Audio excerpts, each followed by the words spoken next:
Dinosaur Drawings. It was the worst morning ever.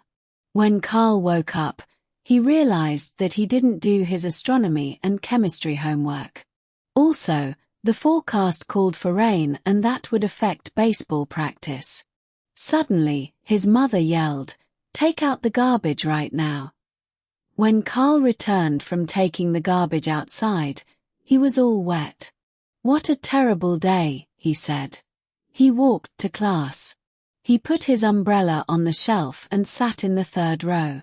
But the teacher asked why Carl's umbrella was on the floor. He told her not to blame him. But she sent him to the principal out of spite. Next, he took a geography test. Despite studying, Carl didn't know the answers. He started drawing lightly on his paper. Carl drew a huge dinosaur. What if it were real? He saw it in his mind. Carl's class said he was a genius for having a dinosaur. It could interfere with maths class, too. Soon, Carl's fame spread through school. He taught his dinosaur to be very gentle and put it on exhibit. But admission would only be given to those classmates who paid him a fee. His idea was super. "It's time to turn in your tests," the teacher said. Carl looked at his paper. As he was dreaming in class, he hadn't finished the test. The Mean Chef. Once there was a chef who was mean to his cooks. He was mean to the people who came in to eat. He charged too much for meals. Many people were not able to afford the cheapest bean dish. When his metal oven broke, he did not have it fixed. So everything baked in it burned. The only light was from candles, and the whole place was a mess. Sometimes, he did not pay his waiters. Since they had no funds, they had many debts. The chef behaved this way all the time. He monitored the cooks and yelled if they did not do things his way. One day, the cooks decided that they were tired of the abuse and that they would not be passive anymore. Everyone opposed the chef. At first, they thought about suing him. Instead, they tied up the chef with rope. Now, they controlled the restaurant. They decreased the price of food. They used the best ingredients and made large quantities of food. They turned on the lights. The restaurant was converted into a happy place. For the first time, many people came to eat. The chef realized that the restaurant's problems were his fault. The chef learned an important lesson. The new, generous chef insisted on giving the customers a free meal.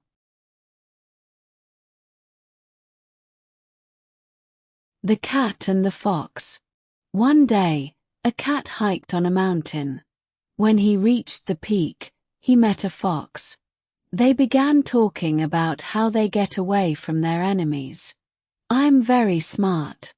I have billions of ideas. I can carve a tiny hole in a tree and then climb in," the fox said. He added, "I have a lot of friends. If I am in trouble, I can call them to lend their help. I can escape an entire army if I have to."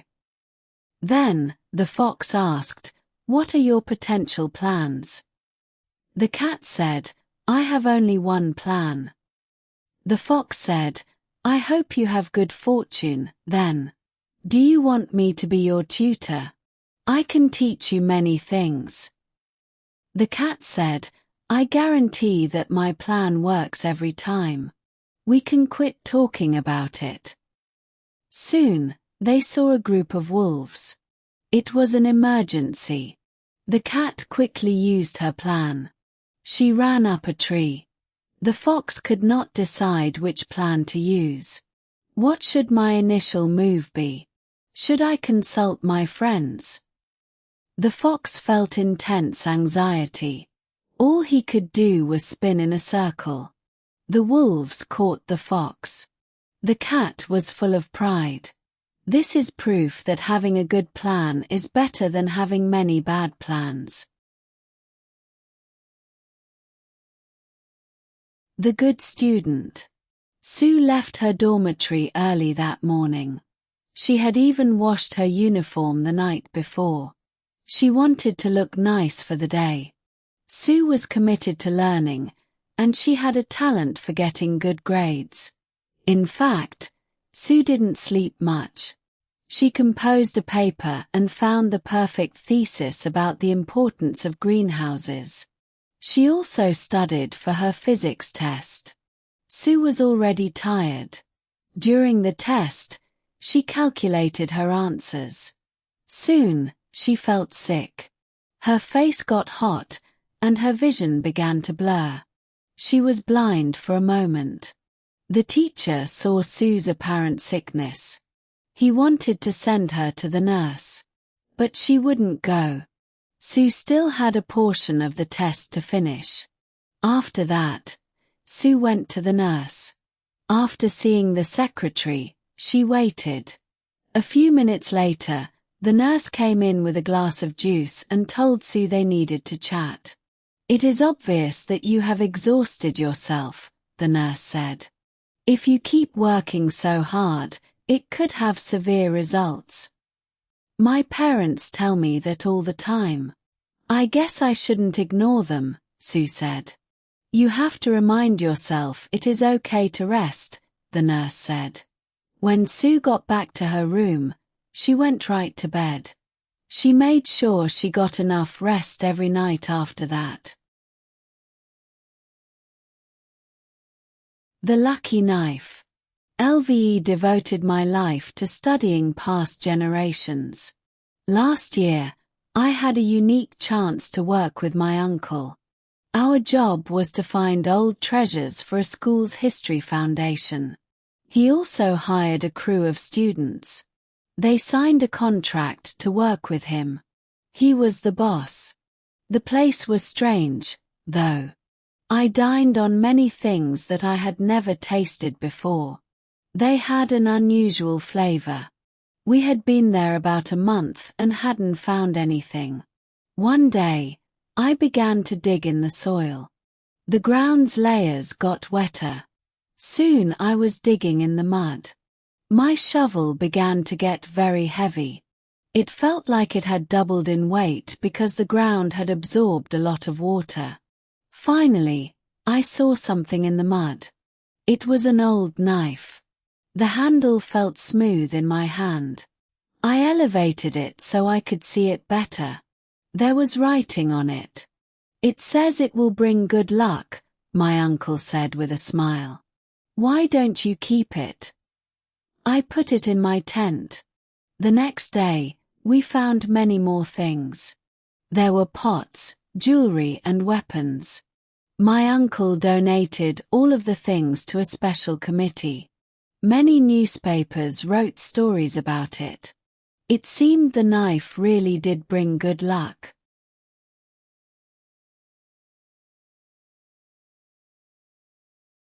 Prince Sam. Sam's mother cooked at the royal palace. One day, he went to work with her. She emphasized that he should stay in the kitchen. But Sam was bored. Thus, he decided to look around. He went around a corner. It shocked him to see a boy who had a strong likeness to him. Sam soon recovered. The other boy stared at him. Then he spoke. "Come with me." He needed to be rational. But he couldn't deny that he wanted to go. So he followed the boy to a chamber. "I am Prince Bertram," the boy said. Sam felt shy talking to a prince. "I'm Sam. Trade places with me." The prince said, "We can't. My mother will kill me. Moreover, I don't know anything about being a prince." "No one will find out," the prince interrupted. "We look the same, and even our gestures are the same. It will only last for a week." Sam said okay. Soon, Sam's perspective on being a prince changed. He spent most of his day signing royal documents. At night, the prince's chamber was cold. He thought he was going to freeze or get sick with a fever or the flu. He was happy when the week ended. So was the prince. "I didn't know how to do anything," the prince said. "I've always relied on my servants to do everything for me." "I think I like being a regular person," Sam said. "Being a prince isn't fun." So, they both returned to their normal positions and enjoyed their lives more than before.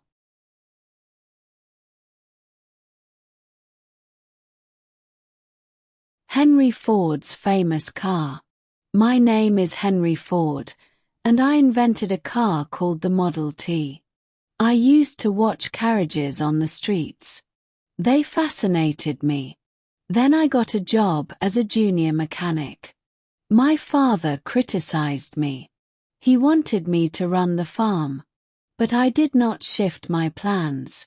Then I worked for the Detroit Auto Company. But I wanted to make cars using less labor. That way, there would be fewer expenses. I started the Ford Motor Company in 1903. At first, the company did not do well. But many people were betting on my success. I also had a sincere aim to make a car that anybody could buy. Then, in 1908, I introduced the Model T in a formal ceremony. It confirmed that I was right. It was possible to build a car my way. The Model T differed from other vehicles. Workers could attach different parts for cars or trucks. This saved time. One Model T could be put together in 93 minutes. All of them had the same classic design. They were all the same size and height. The prime reason for doing this was to save money. Over 19 years, I sold over 15 million Model Ts. This sent a signal to other companies. People would buy cars to commute to work if the price was low enough. The priest. A young priest was always sad. He was good at his profession, but he still had no joy.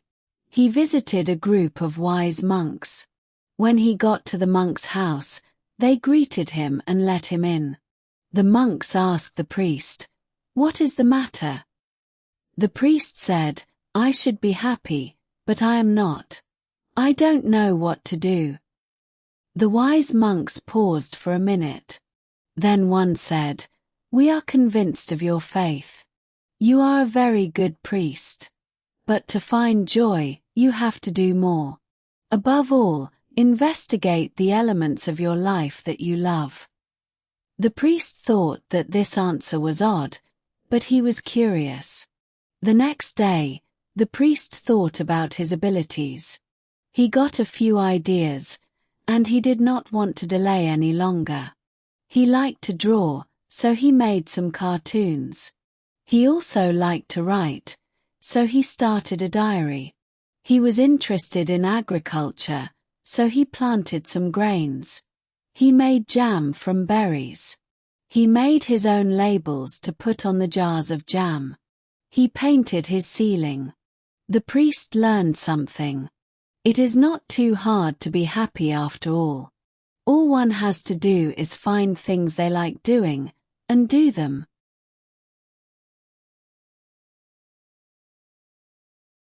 Mrs. May and the Green Girl. One morning, people from a small town found a little girl by a stream. She seemed to be wearing a green costume. As the people got closer, they saw that the girl's skin was green. "Oh my!" the people exclaimed. "What if her motive for coming to our town is bad? What if she has a strange origin?" An old woman kindly went to her. "Look how scared she is. Please," she begged. "Do not reject her. I will adopt her." There was silence until the judge spoke. "I don't know," he said in a worried tone. "But we cannot forbid you. I indeed hope you're not being a fool." Mrs. May extended her hand to the girl. Come with me. I won't hurt you." The girl spoke a language Mrs. May didn't know, but she was able to interpret what the girl was trying to say. Sometimes the girl drew pictures to illustrate what she meant.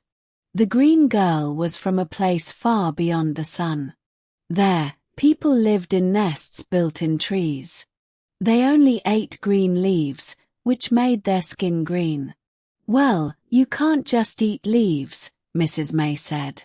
She fed the green girl home-cooked meals, and soon the girl wasn't green anymore. The people had a huge reception to welcome her as a citizen of the town.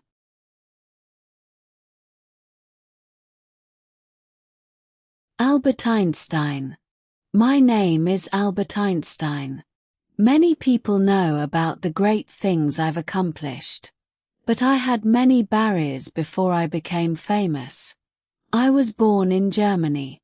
When I was in elementary school, I already knew about maths and statistics. When I was a boy, I pretended to be a great scientist. I loved school, but my life at home was hard. My father lost his job, so my family lived in poverty. We could not pay the rent in Germany. We became immigrants and went to Italy. I finished high school and went to college in Switzerland. After college, I began writing about science. I did not reach success in an instant, though. At first, other scientists did not approve of my work. They thought I was a failure. Rising to the rank of an admired scientist was a gradual process. Soon, people started to notice that I was right. At last, I began to get some recognition. I showed how to find the approximate size of very big things, like stars. I also detected and explained the movement of very small things, like atoms. And for fun, I made a machine that could refrigerate food by inserting heat. I never retired. It was my duty to keep working. I overcame many hard times, and I will be remembered for my important works.